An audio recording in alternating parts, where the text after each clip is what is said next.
O Senhor esteja convosco. Proclamação do Evangelho de Jesus Cristo, segundo São Marcos.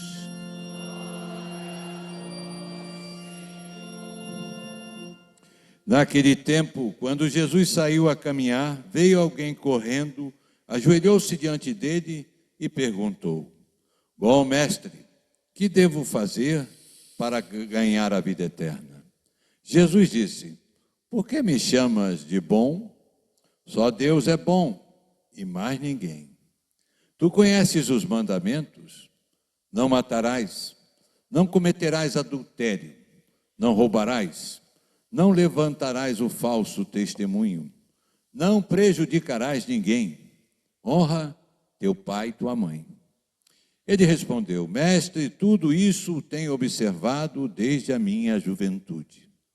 Jesus olhou para ele com amor e disse: Só uma coisa te falta. Vai, vende tudo o que tens e dá aos pobres, e terás um tesouro no céu. Depois vem e segue-me.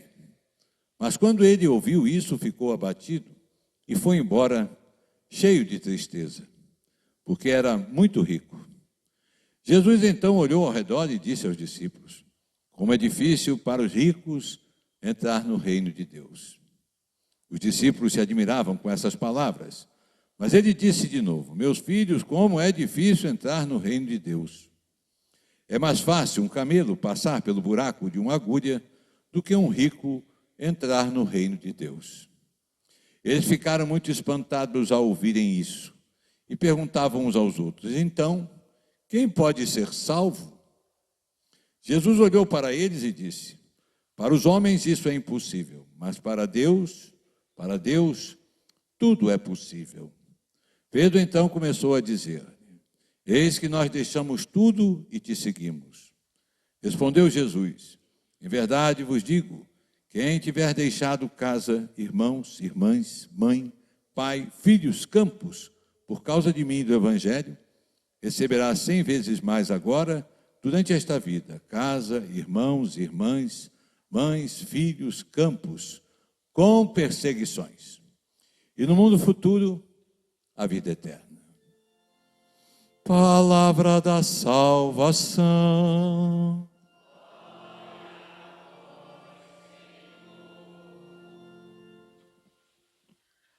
Meus caros irmãos, chegamos ao 28º domingo do tempo comum. Temos praticamente um mês e meio com estes 6 domingos que faltam, 28, são 34 domingos do tempo comum, e aí já vamos entrar no advento, que é o ano novo litúrgico. Quando entramos no advento, começa o ano novo da liturgia, Vamos para outro ano litúrgico, o ano C. Então, estamos nos aproximando disto, e a liturgia prossegue nos ensinando as coisas fundamentais da nossa vida.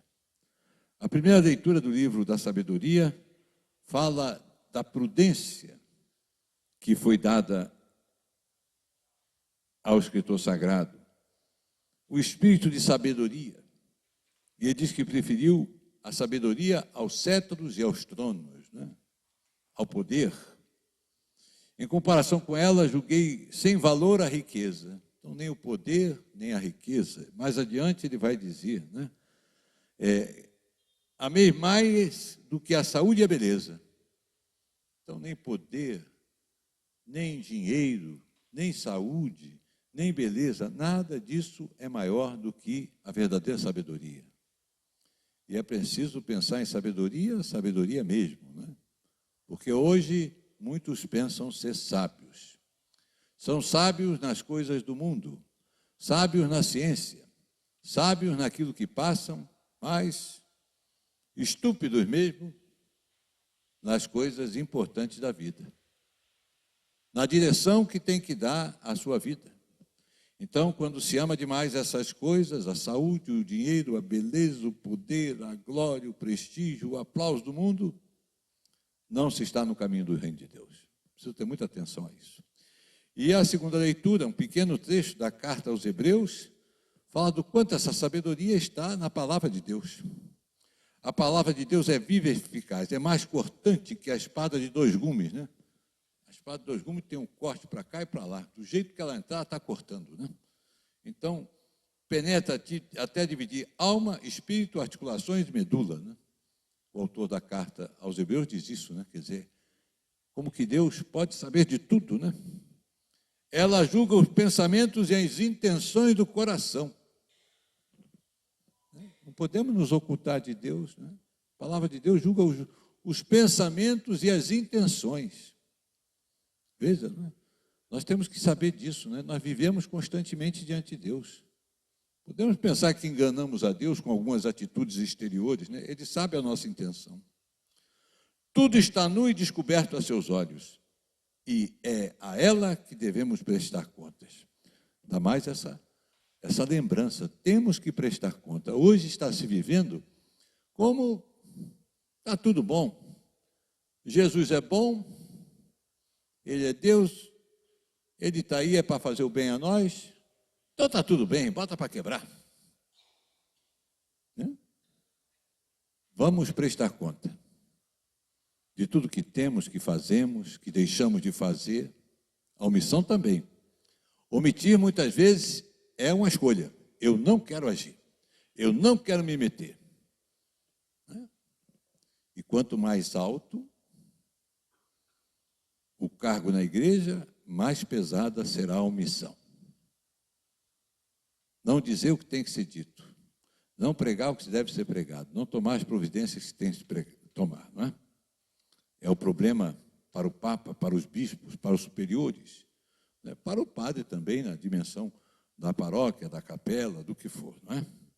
E a cada um segundo a sua vocação, né? Por isso também a família, os pais, não é? E cada um de nós em particular.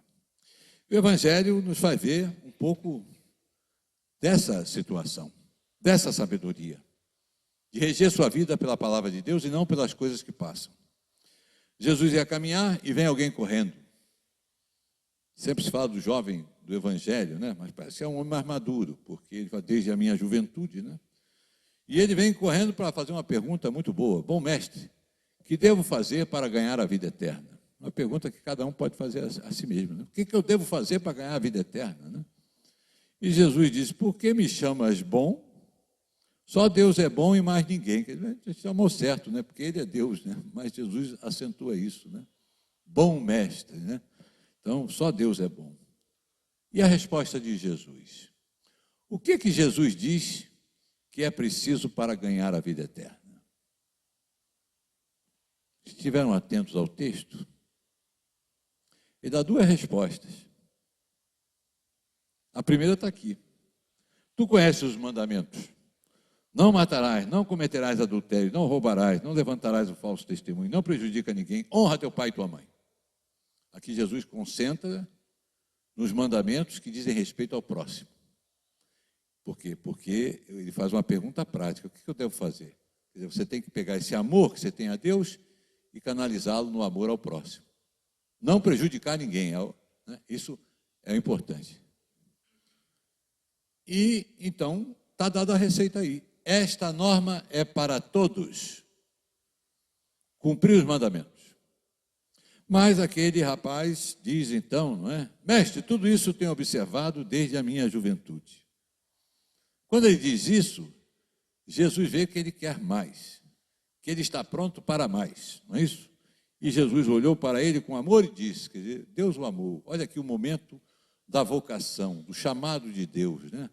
Ele amou aquela pessoa de uma tal maneira que, não, você, eu vou chamar para junto de mim. Isso também nos faz ver que Jesus chama, mas estamos sempre livres. Então, Jesus está sempre chamando. Se faltam vocações, não é porque Deus não chame. É porque pode haver uma resposta positiva ou negativa. Não é? Só uma coisa te falta, vai, vende tudo que tem e dá aos pobres e terás um tesouro no céu. Então, depois que você vender isso tudo aí, você vai ter um tesouro no céu. Depois vem e segue-me. Quantos santos fizeram isso? Para dar um exemplo, São Francisco, né? os apóstolos, né? Ali tinha Barnabé, vendeu um campo, né? E na história da igreja, quando na Idade Média, então, o patrimônio da igreja cresce, porque muitos davam os bens à igreja para segui-la de um modo radical, na pobreza, né? E quando Jesus diz isso, ele vai embora, triste, porque era muito rico. Então, só os pobres entram no reino de Deus? Vejam que, mesmo hoje aqui na aclamação, felizes os pobres em espírito, porque deles é o reino do céu. Foi preciso, com o tempo, adjetivar a palavra pobre. Pobre em espírito. Porque a pobreza, em geral, trazia a humildade junto dela. Hoje, infelizmente, por ideologias, por mais influências, a pobreza às vezes traz a revolta. Então, o sujeito pode ser muito rico e ser apegado à sua grande riqueza. O sujeito pode ser remediado e muito apegado ao que tem. E o sujeito pode ser muito pobre, não ter nada, e ser apegado ao que não tem. Este não é o pobre do Evangelho. Não. Por isso, prudentemente nas traduções e na reflexão da igreja, a pobreza em espírito. Né? E aí Jesus vai dizer uma coisa aos seus discípulos, né? Como é difícil ricos entrar no reino de Deus, e repete, né? Que eles estão admirados, né? E aí diz, é mais fácil o camelo passar pelo buraco da agulha do que um rico entrar no reino de Deus. E os discípulos ficaram muito admirados, não é? E perguntavam uns aos outros, então quem pode ser salvo? Veja como é que a visão deles também é limitada. Ora, se o rico que tem dinheiro não vai entrar no reino do céu, imagine eu que não tenho. Jesus tinha muito que trabalhar numa evangelização, numa catequese a eles. Mas veja o exemplo de Jesus, né? É mais fácil o camelo entrar pelo buraco da agulha do que um rico, não é? Entrar no reino do céu.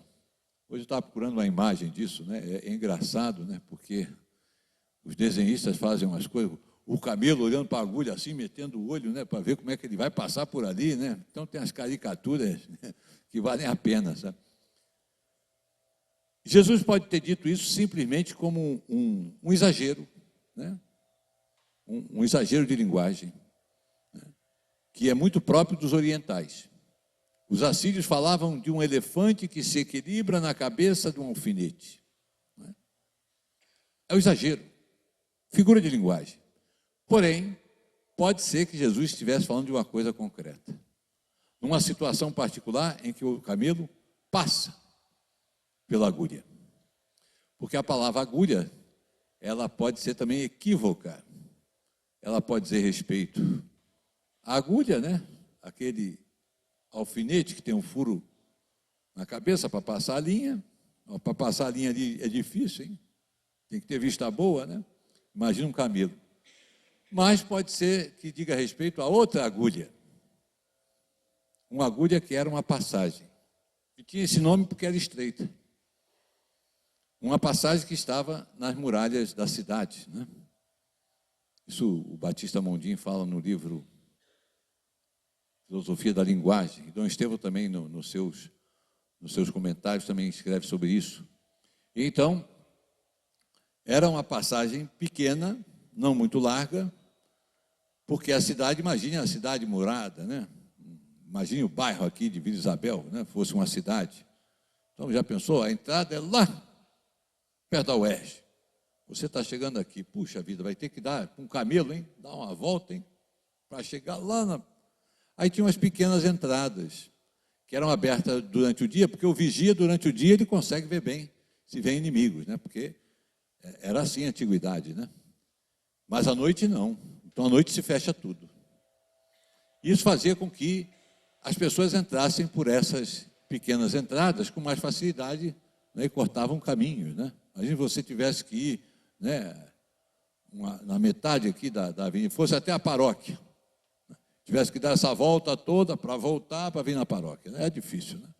Então, pessoas entravam. E os mercadores, vinham com o camelo. O camelo, para passar onde passa uma pessoa já se abaixando, não vai dar. Mas veja que a distância era tão grande que valia a pena. Eles tiravam a carga do camelo, abaixavam o camelo e empurravam o camelo para dentro. Quando o camelo estava dentro, então ele pegava a carga, colocava a carga no camelo de novo e aí seguia o seu caminho. Imagina, o animal ia ter que dar uma volta com muito peso, e já vinha uma viagem longa, né? Então valia a pena. Ora, então o camelo passa pela agulha, então talvez o rico também passe pela agulha do reino do céu. Como? Se ele tirar a mercadoria das costas, se ele se desapegar, e se ele for humilde, se abaixar, não é? Interessante. Os filmes às vezes dão as coisas interessantes, né? Quem viu aquele filme Indiana Jones, né? A Arca Perdida, uma coisa assim, né? Tem uma hora que querem pegar o cálice de Jesus, né? Aí obrigam ele a entrar, porque tem medo que são entradas misteriosas, né? E tem as indicações que tem que entrar. E uma das indicações dizem, né? Somente o penitente entrará. E ele fica aqui, mas quem é o penitente? O penitente reza, o penitente fica de joelho, o penitente se abaixa, ele se abaixa, aí passa o facão. Então também aqui, né? O rico, se desapega, se torna humilde, pode se salvar. O problema não é tanto a riqueza, mas é a nossa atitude diante da riqueza. Por isso a gente pode ligar lá com a primeira leitura, né? A riqueza, a beleza, o poder, a glória, o aplauso do mundo, a saúde, são bens, não são maus. Podemos almejá-los? Podemos. Mas cuidado, porque qualquer dessas coisas pode entrar no nosso coração e querer centrar-se no trono que pertence a Deus. Pimba, idolatria. A idolatria não é só de um bezerro de ouro, não. A idolatria é tirar de Deus o lugar que Ele deve ter em nós, não é? Então, isso é, de fato, um problema. Então, por isso, Jesus usa essa imagem. E Pedro vai dizer, então, Senhor, deixamos tudo e te seguimos. E nós, né? Deixamos tudo para te seguir, é verdade, eles deixaram a família, né? Uns eram casados, né? E Jesus responde, de verdade vos digo, quem tiver deixado casa, irmãos, mãe, pai, filhos, campos, por causa de mim e do Evangelho, receberá 100 vezes mais. Agora, durante essa vida, casa, irmãos, irmãs, mãe, filhos, campos, com perseguições. Jesus não fazia propaganda enganosa, né? E às vezes o que vem mais é a perseguição mesmo, né? A igreja hoje vive um tempo de dificuldades, um tempo de perseguição de vários modos, né? Perseguições, às vezes, que custam a morte, perseguições ideológicas, né? Perseguição de todo tipo, né? E no mundo futuro, a vida eterna. Esse sim é o grande prêmio, a vida eterna no mundo futuro. E aqui está o problema, às vezes nós vivemos o presente, temos que viver o presente, né? A imagem de Santo Expedito está ele com a cruz, né? Odie, hoje. Eu preciso viver a graça de Deus hoje, não amanhã, não depois, né? Mas é preciso ter essa dimensão de futuro, né? Qual é o nosso futuro? Qual é o grande futuro da minha vida? É daqui a 10 anos, 20 anos, né? O que eu vou fazer? Né? Ou o grande futuro é a vida eterna? E como estou vivendo,